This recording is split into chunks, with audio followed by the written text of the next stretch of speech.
नमस्ते दोस्तों, आज के वीडियो में हम एक महत्वपूर्ण विषय पर चर्चा करेंगे। गुरुत्वाकर्षण बनाम दबाव। हमारे चर्चा के माध्यम से हम जानेंगे कि कौन सा शक्तिशाली है और कौन सा अधिक मजबूत है। तो आइए अब इस रोमांचक यात्रा में चलिए और जानें कि क्या है हकीकत। आप सभी का स्वागत है। सबसे बड़ी लड़ाई के लिए अपनी सीट हथियाने का समय आ गया है। जल्द ही बनने वाले ब्रह्मांड में यह सही है, बिग बैंग खत्म होने वाला है। एक कोने में वह शक्ति है जो सभी पदार्थों को एक साथ लाती है। यह द्रव्यमान वाले किसी भी कण पर कार्य करता है और इसकी सीमा अनंत है।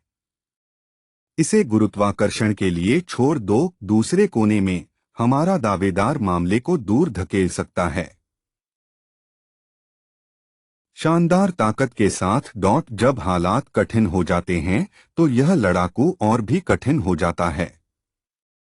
यह सही है, यह दबाव है। अगले कई सौ से अधिक शानदार ताकत के साथ जब हालात कठिन हो जाते हैं तो यह लड़ाकू और भी कठिन हो जाता है। यह सही है, यह दबाव है। अगले कई लाख वर्षों में ये दो दावेदार ब्रह्मांड के भाग्य के लिए कुश्ती लड़ेंगे। यह सही है दोस्तों, इस ऐतिहासिक मैच का प्रभाव ब्रह्मांड की संरचना को आकार देगा जैसा कि हम आज जानते हैं। लेकिन ये शक्तियां किस लिए लड़ रही हैं, हमें अभी पता चलेगा कि बिग बैंग कब आएगा। आइए प्ले दर प्ले के लिए जूम इन करें। इस महाकाव्य घटना ने हमारे शिशु ब्रह्मांड में 3 घटकों को ला दिया है। डार्क मैटर, जो केवल गुरुत्वाकर्षण के साथ संपर्क करता है। बैरियोनिक पदार्थ, जो आपके द्वारा अब तक देखे गए सभी पदार्थों का निर्माण करता है। गुरुत्वाकर्षण और दबाव दोनों से प्रभावित होता है और प्रकाश के असंख्य कणों से बना विकिरण फोटॉन के रूप में भी जाना जाता है। बिग बैंग के ठीक बाद के क्षणों में सभी 3 घटक संतुलन में हैं। मतलब कोई भी स्थान दूसरे से अधिक सघन नहीं है। लेकिन जैसे जैसे ब्रह्मांड का विस्तार होने लगता है, घनत्व में अंतर सामने आने लगता है। गुरुत्वाकर्षण तुरंत पदार्थ को एक साथ खींचने का काम करता है। केंद्र में डार्क मैटर एकत्रित होने लगता है इन तेजी से घने क्षेत्रों में।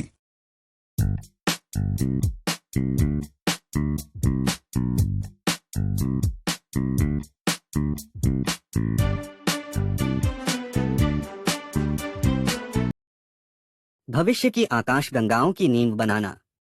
इस बीच दबाव अपनी ताकत इकट्ठा करना शुरू कर देता है। इस गर्म उच्च ऊर्जा वाले वातावरण में प्रोटॉन और इलेक्ट्रॉन परमाणु बनाने के लिए एक साथ नहीं आ सकते हैं। इसलिए ये ढीले कण चारों ओर घूमते हैं, स्वतंत्र रूप से परिवेश फोटॉन के साथ बातचीत करते हैं। परिणाम लगभग बेरोनिक पदार्थ और विकिरण का एक तरल पदार्थ है। लेकिन ये बेरोनिक कण जितने करीब आते हैं, तरल पदार्थ उतना ही गर्म हो जाता है। फोटॉन को अविश्वसनीय बल के साथ चारों ओर पिंग करने के लिए धक्का देना, यह दबाव की शक्ति है। विशेष रूप से विकिरण दबाव चीजों को अलग करने के लिए संघर्ष कर रहे हैं। गुरुत्वाकर्षण के प्रत्येक शातिर टक के साथ फोटॉन और पदार्थ को एक साथ निचोड़ते हुए दबाव एक जोरदार धक्का वापस धकेलता है। और जब दो दिग्गज संघर्ष करते हैं तो वे इस तरल पदार्थ को आगे पीछे ले जाते हैं। बैरोनिक ध्वनिक दोलन नामक विशाल तरंगों का निर्माण, प्रकाश की गति से लगभग 2/3 गति से आगे बढ़ना। ये बीएओ अंतरिक्ष में घूमते हैं। ब्रह्मांड को सबसे बड़े पैमाने पर प्रभावित करना कल्पनीय है। ये रोलिंग तरंगें पूरे अंतरिक्ष में पदार्थ के वितरण को निर्धारित करती हैं।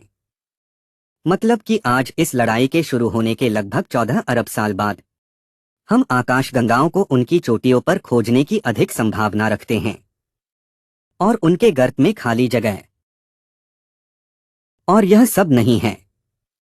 हम अभी भी ब्रह्मांड की पृष्ठभूमि विकिरण में इन लहरों को देख सकते हैं। इस महाकाव्य झगड़े की एक स्थायी अनुस्मारक, लेकिन लगभग 370,000 वर्षों तक गतिरोध में बंद रहने के बाद हमारी लड़ाई का ज्वार आखिरकार मुड़ना शुरू हो जाता है। इस सब समय के बाद बिग बैंग से गर्मी काफी कम हो गई है। ब्रह्मांड को एक तापमान तक ठंडा करना जिस पर ढीले इलेक्ट्रॉन प्रोटॉन के साथ युग्मित होने लगते हैं, पुनर्संयोजन के युग के रूप में जाना जाता है। यह इलेक्ट्रॉनों को लापरवाही से चारों ओर घूमने से रोकता है। यह प्रकाश को पहली बार स्वतंत्र रूप से स्ट्रीम करने की अनुमति देता है, ब्रह्मांड को रोशन करना। ये फोटॉन अब केवल तटस्थ परमाणुओं पर एक छोटा सा बल डालते हैं जिनके साथ वे बातचीत करते हैं, धीरे धीरे दबाव की शक्ति को कम करना। और इसके साथ यह हमारे चैंपियन को ताज पहनाने का समय है, अपराजित बल, ब्रह्मांड में सबसे व्यापक शक्ति। यह गुरुत्वाकर्षण है और फिर भी यह प्रतिद्वंद्विता खत्म नहीं हुई है। इसी तरह की लड़ाई आज भी इन दो कट्टर दुश्मनों के बीच जारी है, हर एक तारे के भीतर। जैसे ही गुरुत्वाकर्षण एक तारे की गैस को अंदर की ओर खींचता है, दबाव बढ़ता है और मामले को वापस बाहर की ओर धकेलता है। यह धक्का और खिंचाव सूर्य और अन्य सभी सितारों को रखता है अरबों वर्षों से स्थिर। दरअसल टाइटन्स की यह भिन्नता एक ही वजह है। पृथ्वी का वायुमंडल जमीन पर नहीं गिरता है, तो जबकि उनकी सबसे बड़ी लड़ाई समाप्त हो सकती है, इन दो योद्धाओं को अभी भी लड़ाई में बंद किया जाना है, यहां तक कि एक नए चैलेंजर के करीब आने के रूप में। अगर आपको यह वीडियो पसंद आया हो तो कृपया हमारे चैनल को सब्सक्राइब करें और हमें अपनी राय कमेंट्स में धन्यवाद और फिर मिलते हैं अगली वीडियो में।